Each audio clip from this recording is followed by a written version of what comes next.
그 말씀 빌립보서 2장 3절입니다.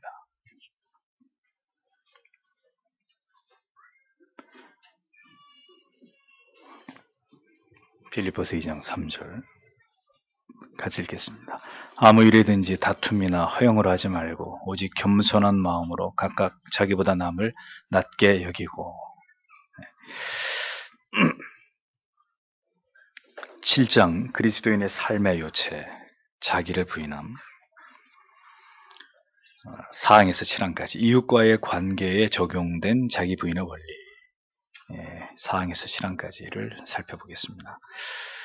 4항 나를 낮추고 남을 높임. 자, 이 자기 부인의 원리는 하나님과의 관계에 있어서도 또 사람과의 관계에 있어서도 모두 실천되고 적용되어야 될 부분이죠. 그래서 빌립보서 2장 3절은 분명히 겸손한 마음으로 각각 자기보다 남을 낮게 여겨라. 다툼이나 허영을 피하고 겸손한 마음, 다른 사람보다 나를 낮추는 그것으로 남을 더 낮게 여기라고 분명히 말씀을 하고 있죠. 그런데 성경의 이러한 명령은 문제는 타락한 본성 아래에 있는 우리들에게는 결코 쉽게 순종할 수 있는 성질의 그런 말씀이 아니라는 겁니다. 왜냐하면 우리는 타락한 본성에 의해서 끊임없이 다른 사람보다 나를 더 높이고 다른 사람을 상대적으로 깎아내리려고 하는 이런 악한 본성이 우리에게 있기 때문이죠. 그러니까 자기를 부인하는 자기 사랑의 본성을 깨뜨리고 파괴시켜 주시기를 하나님 앞에 부단히 기도하지 않으면 이러한 하나님의 말씀과 계명을 우리가 쫓아가는 것은 불가능한 일이나 합니다. 여기서 칼빈의 말을 그대로 한번 옮겨보겠습니다. 하나님이 우리에게 자랑할 만한 어떤 것을 주셨다면 그것이 무엇이든 간에 그것을 의지하고서 즉시 마음이 부풀러 올라 교만으로 거의 터질 지경이 되어버리며 온갖 악행에 오염되어 있으면서도 그것들을 다른 사람들에게 보이지 않으려고 무진 애를 쓰고 그리고 그것들이 별것 아니고 사소한 것처럼 보이려고 치장을 하기도 한다. 어떤 때는 오히려 그것들을 덕으로 위장하여 가슴에 껴안기도 한다. 우리 자신에게 있으면 아주 가슴 뿌듯해할 그런 어떤 것이 다른 사람에게 있는 것이 싫어서 악의를 갖고 애써 그것을 폄하시키고 트집을 잡기 일쑤고 또한 다른 사람에게서 잘못이 드러날 경우에는 그것을 아주 신랄하게 꾸짖을 뿐 아니라 그 잘못들을 부풀리니라 정신이 없다. 누가요? 우리들이. 하나님의 사람 칼빈의 준엄한 꾸짖음을 마음에 새겨야 합니다. 이것이 모든 죄인들의 타락한 본성이라는 거죠. 이러한 죄성을 우리가 날마다 하나님의 은혜 가운데 직시하면서 그러한 우리 안에 있는 이런 타락한 본성과 더불어 싸워가기 위해서 노력하지 않으면 우리는 오늘도 수없이 많이 내 자존심을 무너뜨리는 상처와 이에서 비롯되는 미움과 분노와 질투와 혐오의 감정을 통해서 계속 하나님 앞에 죄를 범하면서 살아갈 수밖에 없다는 거죠. 그러니까 저는 이렇게 생각합니다. 최소한 신자에게는 거울이 있다는 거죠. 저 불신자들에게는 거울이 없어요. 그래서 양심이 늘 오염돼 있어요. 왜냐하면 자기 양심을 비춰볼 거울이 없거든요. 근데 신자에게는 우리의 양심을 선명하게 비추어 볼 수 있는 거울이 있단 말이에요. 거울. 하나님의 말씀, 율법이라고 하는 거울이 있단 말이죠. 그럼 적어도 우리가 하나님의 말씀을 가까이 할 때는 언제든 이 거울 앞에, 이 맑고 투명한 거울 앞에 우리의 죄가 발각이 된단 말이죠. 발각이 난단 말이에요. 그런 말을 하지 않을 걸. 내가 괜히 또 그런 문제를 가지고 그렇게 내 성질을 냈구나. 왜 그런 말을 내가 했을까? 그러니까 적어도 신자에게는 그런 양심의 그 기능이 하나님을 모르는 사람들보다는 더 민감하고 많은 부분에 더 이 양심의 기능이 우리 안에서 작동을 하고 있는 거죠. 그래서 하나님의 말씀을 읽다가 깨달아지는 거예요. 깨달아지는 거예요. 그래서 또 회개하고 또 자기를 부인하고 주여 아직도 멀었습니다. 주님 저를 더 깨트려 주십시오. 이게 되는 거잖아요. 그러니까 그게 신자와 불신자의 차이란 말입니다. 우리도 똑같이 그런 악한 마음을 품고 그렇게 말을 하기도 하고 성질을 우리의 다듬어지지 않은 이런 어떤 죄성이 드러나기도 하고 어쩔 수 없어요. 근데 우리는 이 말씀 앞에서 또 비참해지는 거죠. 왜 그랬을까? 여전히 내 안에 이런 것들이 있구나. 이 악을 보는 것. 다른 사람 안에 있는 악을 보는 게 아니라 내 안에 있는 악을 보는 거잖아요. 내 안에. 그래서 그것이 자기 부인의 동기가 되는 거란 말이죠. 네. 언제나 우리 자신을 높이고 자랑하고 타인을 자신보다 열등한 존재로 취급하려고 하는 이 오만불손함이 우리 모두의 마음속에 괴물처럼 또아리를 틀고 있다는 것을 그래도 깨닫고 또 깨닫고 또 깨닫는다면 조금씩 우리는 무너질 수 있는 거죠. 깨트려질 수 있는 거죠.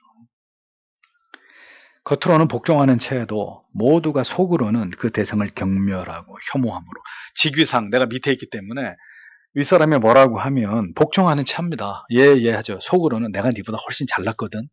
응? 내가 네 밑에 있기 때문에 내가 지금 그런 얘기를 내가 듣고 있지만 내가 너보다 훨씬 나아. 이런 마음이 다 우리 속에 있다. 겉으로는 복종하는 채에도 그 대상을 경멸하고 혐오하고 자기가 받은 모든 상처에 대해서 복수의 칼을 갈고 있는 게 우리들의 자화상이라는 거예요. 자기가 가진 능력보다 언제나 더 크게 부풀려져서 자신이 평가되는 것을 좋아하고 그렇게 모든 사람들이 자기의 왕국 안에서 그렇게 왕 노릇하는 걸 다 좋아한다는 말입니다. 그래서 여러분 언제나 그렇잖아요. 자기를 막 부각시키고 자기를 뽐내려고 하는 사람들이 가장 즐겨 사용하는 방법이 뭡니까? 모든 사람들을 깎아내리고 비난하는 거예요. 모든 사람들이 깎아내리고 비난함으로써 자기가 굉장히 돋보일 거라고 생각하는 이 착각에서 못 벗어나는 거잖아요.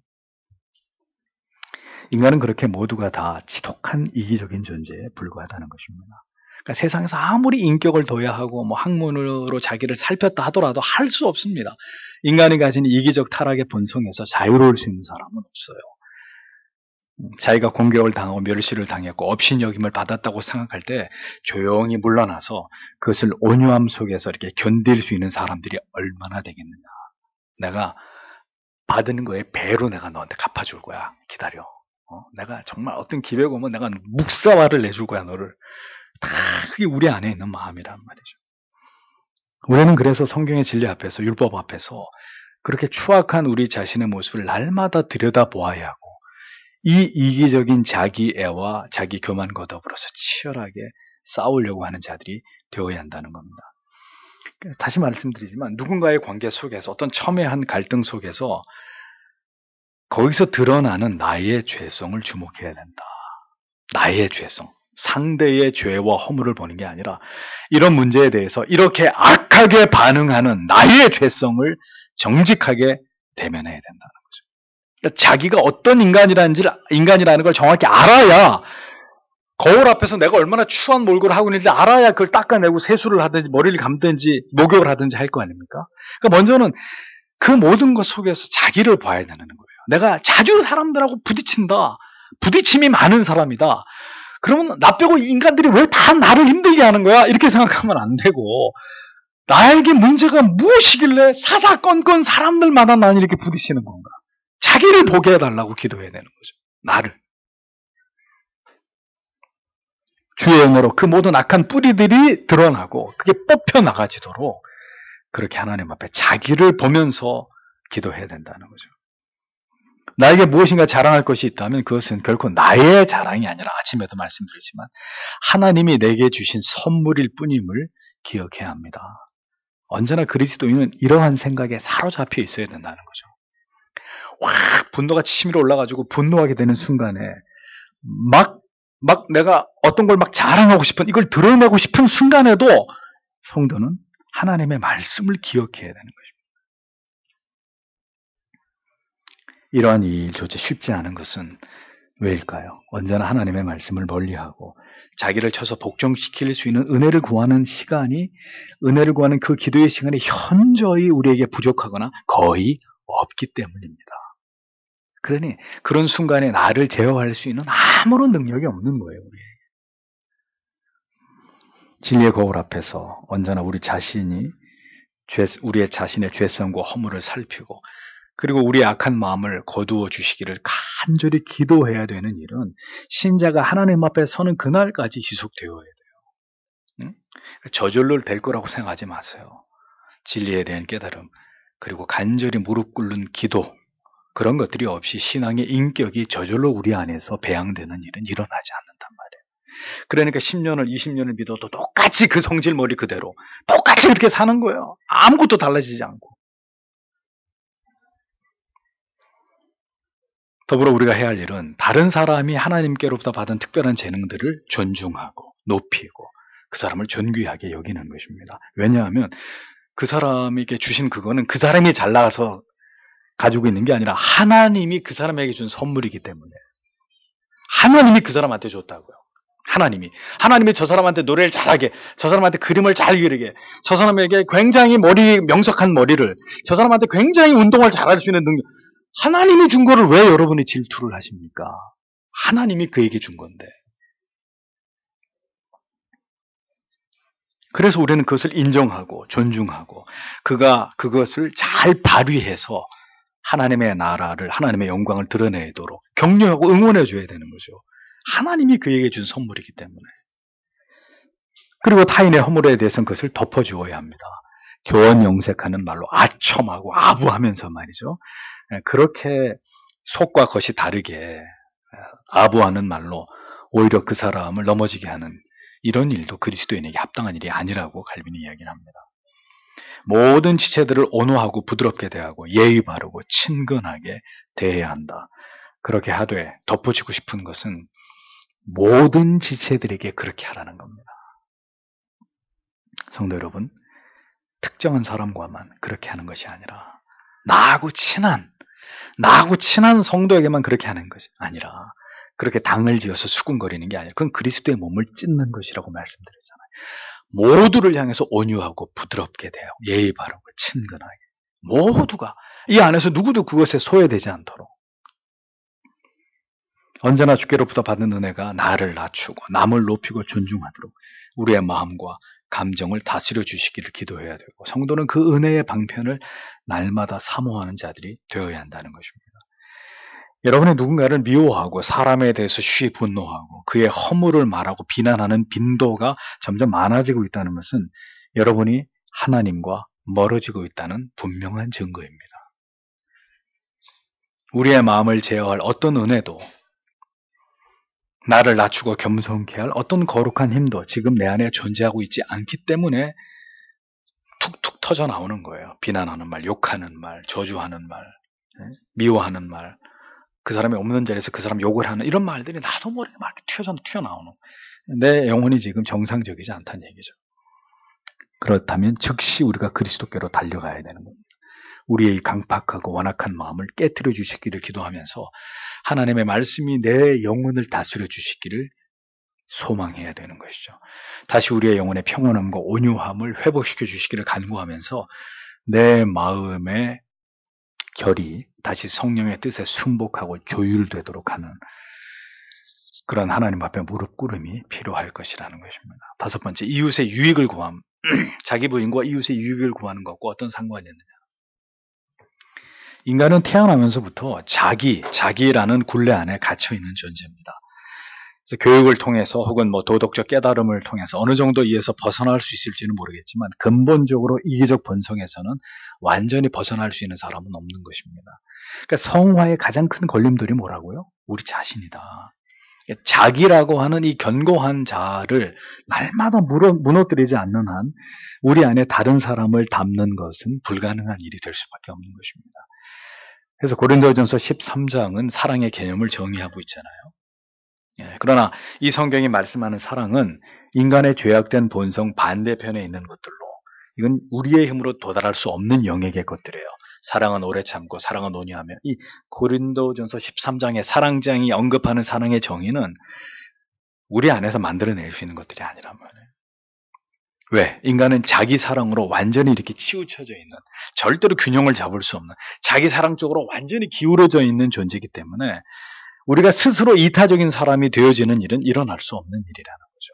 우리가 잊지 말아야 될 것은 하나님께서 우리에게 주신 모든 것은 교회의 공통의 유익을 위해서 사용한다는 조건으로 하나님이 우리에게 맡기신 것이고, 따라서 우리는 우리에게 주신 모든 자원을 나를 향하려고 하는 이 모든 자기애를 바깥으로 밀어내면서 기꺼이 나에게 주신 모든 자원을 하나님께 드려서 다른 지체들과 다른 사람들과 나누는 일에 힘써야 한다는 것입니다. 초대교회에 성령이 임한 증거가 뭐였어요? 성령 임한 증거, 열심히 모여서 기도하고 찬송 부르고 성경 배우고, 그게 다가 아니었죠. 성령 임한 증거가 뭐였어요? 아무도 자기의 것을 자기의 것이라고 주장하는 사람이 없었다. 이게 성령이 임한 증거예요. 성령이 임한 교회, 성도가 임한 가정, 성령이 임한 공동체, 다 베풀고 나누고 섬기고 이것에서 기쁨을 얻는 그들이 성령의 사람들이라는 거예요. 성령이 그곳에 있다는 증거인 거예요. 수입이 많은 사람은 많은 물질을 들여야 하고, 적은 사람은 적은 물질을 들여서 하나님의 뜻대로 교회가 그것을 사용하도록 이웃을 섬길 의무가 있다는 것을 기억해야 합니다. 그래서 바울 사도는 이것을 몸의 지체로 설명하기를, 몸의 지체들이 자기를 위해서만 기능을 발휘하지 않고 다른 모든 지체들을 위해서 각자의 기능에 최선을 다하듯이, 그렇잖아요. 눈이 여기 달려 있는데 눈이 지 눈만 위해서 눈이 존재하냐고요. 우리의 온 몸을 위해서 눈이 낮이든 밤이든 수고하잖아요. 응? 그러니까 어떤 지체가 지체 손가락이 지 자신만을 위해서 움직이지 않지 않느냐. 우리 모든 몸을 위해서 발이 우리 각 지체가 움직이지 않느냐. 그렇게 우리 몸의 각자의 지체가 최선의 기능을 발휘함으로써 우리의 몸이 정상적으로 유지되게 하듯이, 성도는 언제나 공동의 유익을 생각하는 유기적 지체의식을 가져야 된다 라고 갈면이 강조를 하는 것입니다. 몸 전체, 몸 어느 한 부분이 언제나 몸 전체를 위해서 어떤 일을 수행하고 움직이듯이 교회는 언제나 공동의 유익을 위해서 움직여야 된다. 교회가 다른 것에 관심을 갖거나 다른 방법들을 생각해서는 안 되고, 교회가 어렵고 힘든 지체들을 돕는 일에 그 일 외에 다른 것에 대해서 관심을 갖거나 그 일을 행함에 있어서 인간적인 방법들을 동원하는 이런 것들은 교회의 고유한 사명을 버리는 것이라는 겁니다. 교회의 재정으로 주식 투자를 하고 투기의 목적으로 부동산을 매입하고 이런 일들은 모두 올바른 교회됨의 원리에서 벗어난 추악한 일들인 거죠. 이웃을 도울 수 있도록 우리에게 베푸신 모든 것을 사용해야 합니다. 여러분, 돈을 많이 버시는 성도가 자기를 위해서만 그 돈을 사치하는 데 사용하고 하나님께 드려서 교회로 하여금 선한 일을 하게 하는데 인색하다면 그 사람은 도둑질을 하고 있는 것입니다. 도둑질. 다른 사람의 걸 훔쳐만 도둑질이 아니라 하나님이 그에게 준 거를 자기를 위해서 다 쓰고 있기 때문에 그 사람은 명백히 도둑질을 하고 있는 거예요. 우리는 하나님의 청직입니다. 우리에게 주신 재정적인 능력에 따라서 이 일들을 성실하게 감당해야 합니다. 언제나 그리스도의 사랑으로 우리는 지체들을 섬기는 일에 최선을 다해야 되고, 언제나 하나님이 우선, 제가 늘 말씀드리잖아요. 하나님이 첫 번째, 그 다음이 이웃, 그 다음 마지막이 내 차례. 여러분, 교회와 지체들을 섬기는 일 때문에 언제나 자기의 가진 것을 다 사용하느라고 자기를 위해서 쓸 돈은 없어서 언제나 단벌의 옷으로 살아가는 그런 그리스도인이 교회 안에 얼마나 될까요? 다른 지체를 위해서 다 쓰고 자기를 위해서는 쓸 게 없어가지고. 그러니까 무엇이 진정으로 이웃을 위한 것인지 근본적으로 우리의 생각이 바뀌지 않으면 아무런 소용이 없다는 거예요. 첫째도 날 위해, 둘째도 날 위해, 셋째도 날 위해. 그러다가 한 번쯤은 하나님 위해서, 다시 또 나를 위해서, 또 나를 위해서. 그리고 정말 어쩌다가 뭐가 좀 이렇게 양심에 찔리고 좀 그래도 뭔가 여유가 있다 싶으면 조금 이웃을 위해서. 아니에요. 근본적으로 잘못된 거예요. 자기 부인하고 관계가 먼 삶인 거예요. 하나님께서 주신 모든 자원을 가장 지혜롭게 사용하는 것은 바로 이것입니다. 하나님께 드려서 필요에 따라서 교회가 그것을 어려운 자들에게 도움을 줄 수 있게 하는 것입니다. 그래서 성경의 첫 열매, 11조, 성도의 헌금, 모든 물질에 대한 개념과 원리가 다 거기에 적용되는 거잖아요. 하나님의 선물들을 하나님께서 기뻐하시는데 기꺼이 사용하도록 성도가 하나님 앞에 물질을 드리는 이 개념이 자기를 부인하고 이웃을 아끼고 사랑하는 것의 실천적 덕목이라는 것을 성경이 분명히 말씀하고 있지 않습니까?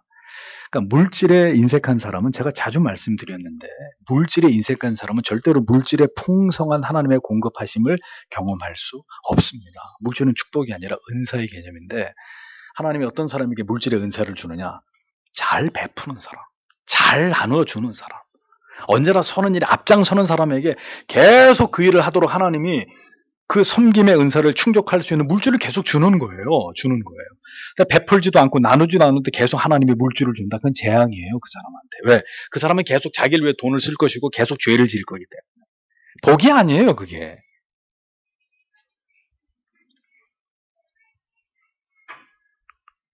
하나님의 물질은 그 물질의 정직한 청지기 의식으로 하나님의 기뻐하시는 일에 사용하는 자에게 더 많이 모이는 법입니다.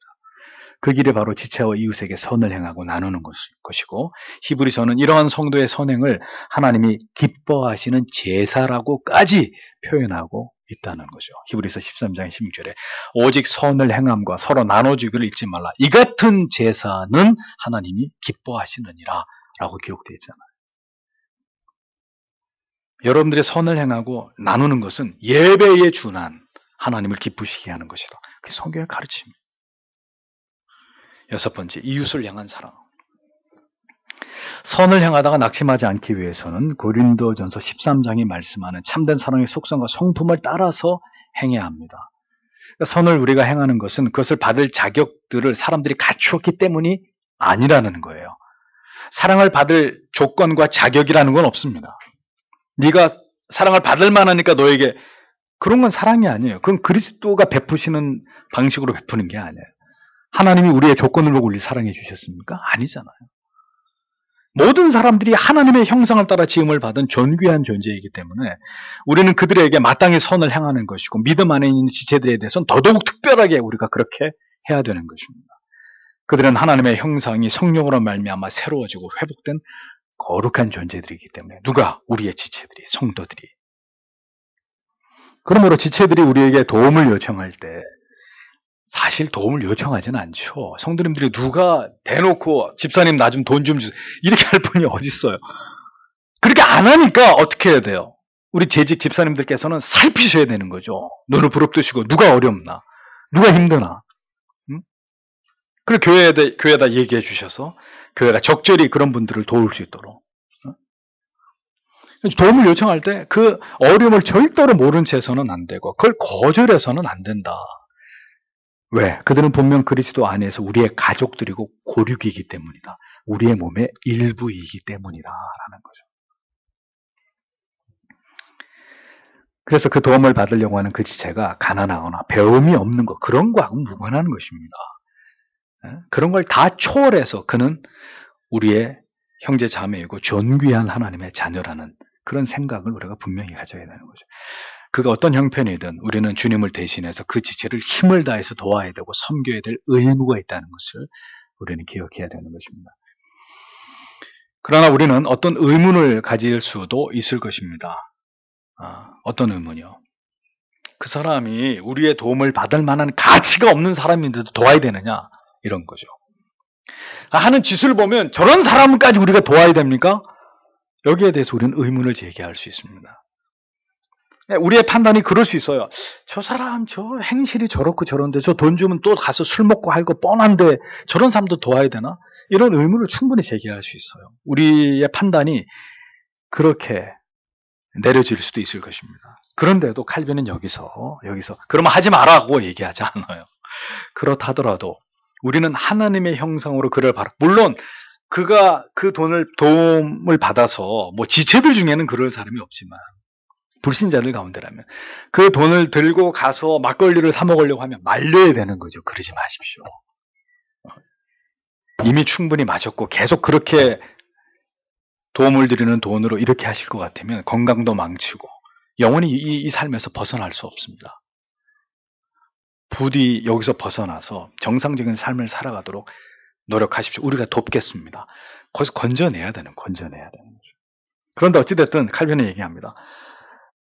우리의 판단이 그렇다더라도 하나님의 형상으로 그를 바라보고 그를 도와야 되고, 심지어 그가 우리를 해치고 상하게 하는 자라 할지라도 그 사람을 향해서 포용하는 마음과 선을 베풀지 말아야 될 이유가 없다고 칼빈은 분명히 얘기를 합니다. 이것이 칼빈이 얘기하는 그 구제관이에요. 우리에게 어떤 해를 입혔던지 그를 용서하라고 말씀하신 주님의 가르침을 기억해야 합니다. 그 이유는 주님께서 그의 죄도 담당하셨기 때문이라는 거죠. 우리를 미워하는 자를 사랑하고 악을 선으로 갚아주고 저주하는 자를 축복하는 이것은 인간의 본성을 거스르는 매우 어려운 일입니다. 그럼에도 불구하고 성도가 그 일을 행하기 위해서는 그들의 악을 보는 것이 아니라 그들 속에 있는 하나님의 형상을 바라봄으로써 그것에 대해서 순종할 수 있어야 된다라고 칼빈은 우리에게 충고합니다. 그 사람의 악을 보아서는 저 사람을 도와주고 싶은 마음이 전혀 없어요. 그럼에도 불구하고 저에게도 하나님의 형상이 있다. 하나님의 형상대로 하나님의 저를 지었다. 이것이 순수하게 우리가 그를 돕게 만들 수 있는 동기가 되게 해야 된다는 거예요. 착하고 온유하고 정직하고 진실된 사람을 돕는 것은 우리를 기쁘게 할 수 있습니다. 아유, 저런 사람을 안 도와주면 누굴 도와줘? 빨리 우리가 저런 사람 도와줘. 이거는 얼마든지 어려운 일이 아니에요. 반대로 눈에 가시 같은 사람을 도와야 된다. 이게 어려운 일이에요. 그런 사람에게도 선을 행하는 일이 하나님의 은혜가 아니면 불가능한 일인 거죠. 모든 악인들까지도 변화시킬 수 있는 하나님을 신뢰하지 못한다면 절대로 할 수 없는 일입니다. 고통스러운 악한 이웃조차도 사랑하는 일은, 섬기는 일은 하나님의 은혜가 없으면 우리의 힘으로 절대로 할 수 없는 일이다. 그래서 늘 말씀드리잖아요. 언제나 우리에게 사랑이 필요하다. 사랑을 달라고 기도해야 되는 거예요.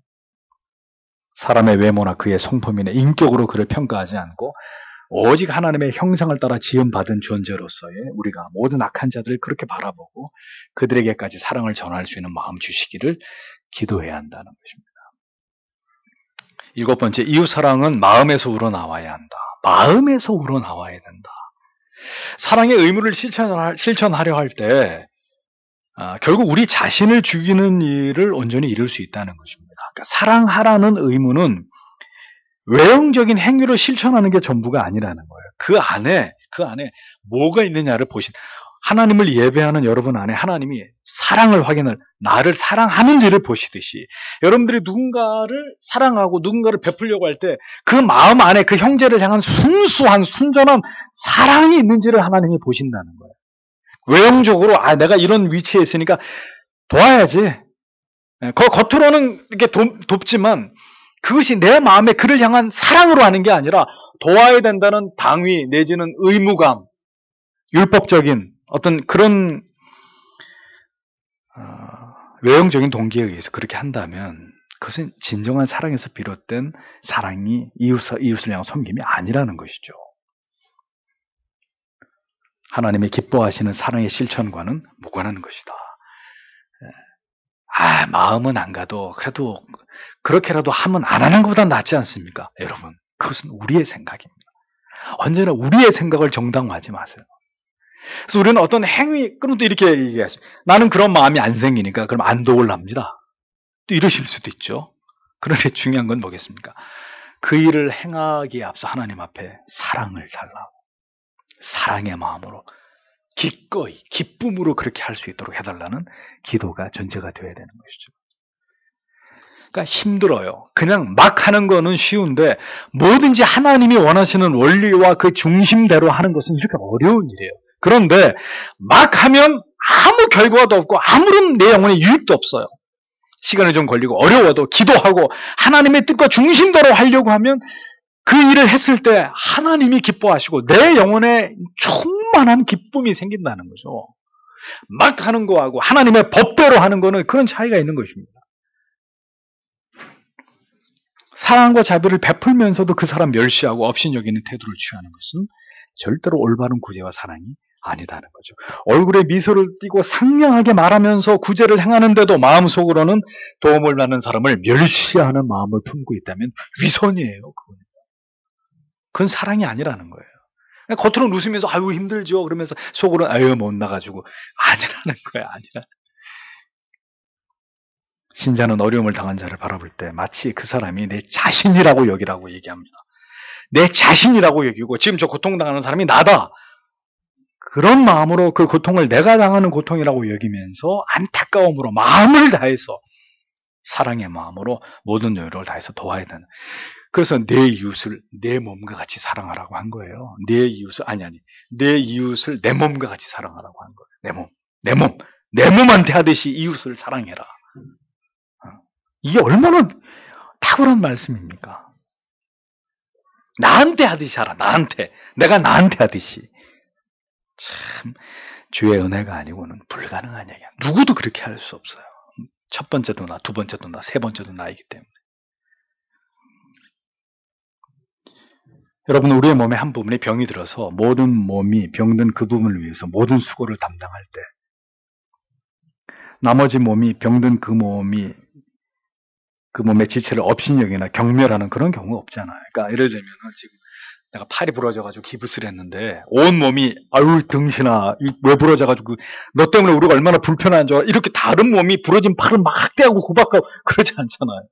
이 부러진 팔을 보호하려고 다른 온 몸이 배려하고 감싸고 빨리 낫도록 좋은 거 먹고 그렇게 하듯이 그게 마땅하다는 거죠. 누군가가 우리 중에 결함이 있고 문제가 있을 때 너 때문에 그게 아니라 우리 몸의 일부분이기 때문에 감싸고 빨리 낫도록 어떻게 해서라도 빨리 돌아오도록 원래대로 그게 당연하다는 거잖아요. 그게. 이처럼 우리가 지체들을 섬기고 그들을 돌보는 것은 당연한 것이고 그 일을 잘 감당했을 때 결국 병이 낫게 되면 우리 모든 몸이 행복해지듯이 칼빈이 얘기합니다. 그렇게 해서 지체들을 섬겼는데 그 지체가 좋아지면 그 대가는 모두가 공유하는 거다. 그 사람만 좋아져서 그 사람만 그 어려움을 딛고 일어나서 행복해지는 게 아니라 그를 도왔던 그 공동체 모두에게 대가가 돌아온다. 하나님이 주시는 대가가 돌아온다. 얼마나 감사한 일입니까? 이러한 선한 일은 내가 할 수 있는 데까지만 하고 나머지는 다른 지들에게 떠넘기고 모른 채 외면할 수 있는 그런 일이 아니라는 거예요. 언제나 빚진 마음으로 내 몸의 일부를 위해서 아낌없이 수고하듯이 그렇게 최대한 끝까지 사랑으로 감당해야 된다고 칼빈이 이야기를 합니다. 그렇게 할 수 있는 모든 원동력은 오직 하나님의 사랑에서 비롯되는 것이다. 자, 여러분. 자기 부인을 얘기하면서 왜 이웃에 대한 이야기를 칼빈이 장황하게 하느냐. 장황하게. 자기가 부인되지 않으면서 이웃을 사랑할 수는 없다는 거예요. 그러니까 자기가 부인되는 것만큼 이웃을 배려하고 사랑하고 섬기고 그들의 필요를 채워줄 수 있다는 거죠. 그러니까 자기 부인의 부피는 이웃 사랑의 실천의 질량과 비례하는 것이다. 네. 그래서 자기 부인 아무리 우리가 우리 입으로 되낸다고 해서 자기 부인이 되는 게 아니라 자기 부인은 바깥을 향해서 내가 아닌 다른 지체, 다른 사람들을 향해서 끊임없이 그것이 베풀어주고 흘러가고 나뉘어짐으로써 마침내 자기 부인이 완성이 되어져 가는 것이고 그 속에서 하나님이 주시는 넘치는 은혜와 사랑이 점점 그 안에 배가 되어서 더 그가 온전한 그리스도의 사람으로 변화되어 가는 것이다 라는 거죠. 그러니까 이 덕목이 힘있게 공동체 교회 안에서 이루어지지 않으면 자기 부인과는 거리가 먼 그리스도인이 될 수밖에 없는 거예요. 같이 자기 부인과 이웃 사랑은 맞물려서 돌아가는 문제이다라는 이야기를 칼빈이 하고 있는 것입니다. 다시 한번 자기 부인에 대한 정의를 우리가 생각해보고 하나님 그렇게 공동체 속에 지체 속에 이웃 속에서 자기 부인을 실천하는 이 실천적 덕목을 주의 은혜와 사랑으로 우리가 더 힘있게 감당할 수 있도록 하나님 우리 모두에게 은혜를 더해 주시기를 오늘도 함께 기도하기를 원합니다. 기도하겠습니다.